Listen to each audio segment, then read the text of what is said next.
Halo teman-teman.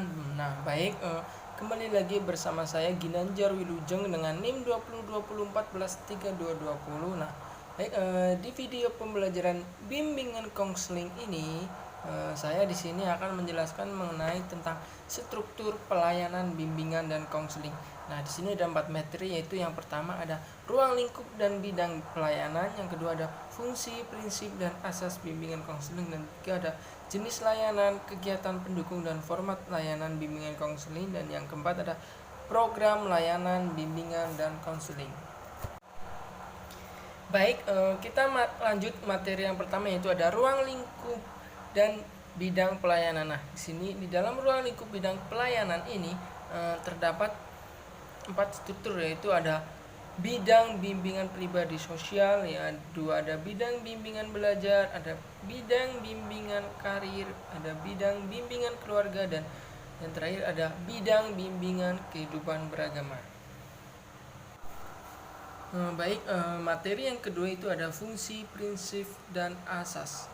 Nah, di sini apa sih fungsi dan tujuan layanan bimbingan dan konseling? Nah, di sini ada 8 fungsi dan layanan bimbingan konseling. Itu yang pertama ada perluasan pemahaman diri dan lingkungan, yang kedua ada pendorong pertumbuhan dan perkembangan, yang ketiga ada proses penyesuaian diri dengan lingkungan, yang keempat ada penyaluran pilihan pendidikan, pekerjaan, dan karir, yang kelima ada solusi atas masalah, yang keenam ada perbaikan dan penyembuhan, yang ketujuh ada pemilihan kondisi pribadi dan situasi dan konsep, yang kedelapan ada pengembangan potensi diri secara optimal dan fleksibel.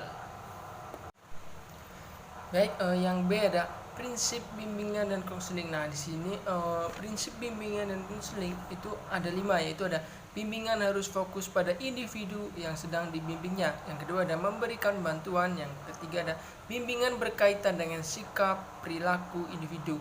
Yang keempat ada upaya pemberian bantuan secara fleksibel dan kondusif. Yang kelima ada program bimbingan harus sesuai dengan program pendidikan dan pembelajaran di sekolah yang sedang diajarnya atau sedang bersangkutan. Yang kemudian yang ke-C ada asas BK atau asas bimbingan dan konseling.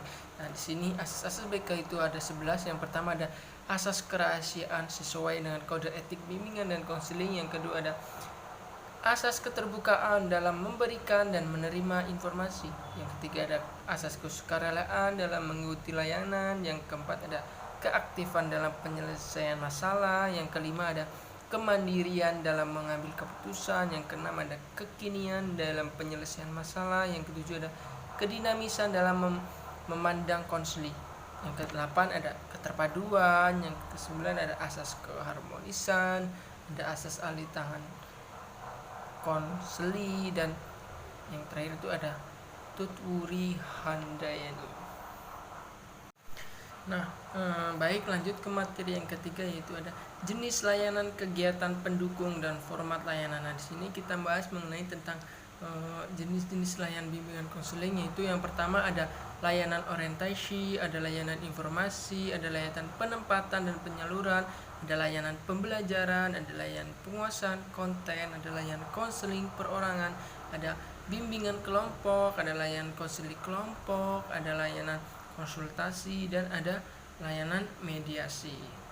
Kemudian materi yang B yaitu tentang kegiatan pendukung bimbingan konseling. Nah, di sini kegiatan pendukung kegiatan konseling itu ada 6. Ada 5. Yang pertama ada aplikasi instrumentasi. Nah, di sini merupakan kegiatan pendukung yang dilaksanakan untuk mengumpulkan data dan keterangan siswa. Yang kedua ada himpunan data. Yang ketiga ada konferensi kasus. Yang keempat ada alih tangan, dan yang kelima ada tampilan kepustakaan. Nah, baik, di sini kita lanjut materi yang ke-C, yaitu ada format layanan bimbingan dan konseling. Nah, di sini ada 6 format, yaitu ada klasikal, ada kelompok. Nah, di dalam format kelompok ini melayani sejumlah siswa melalui suasana kelompok, dan tujuan dan format ialah membantu pencapaian yang optimal. Dan di sini yang ketiga ada format individual. Nah, di sini format ini dapat membantu dan melayani siswa secara perorangan atau individu.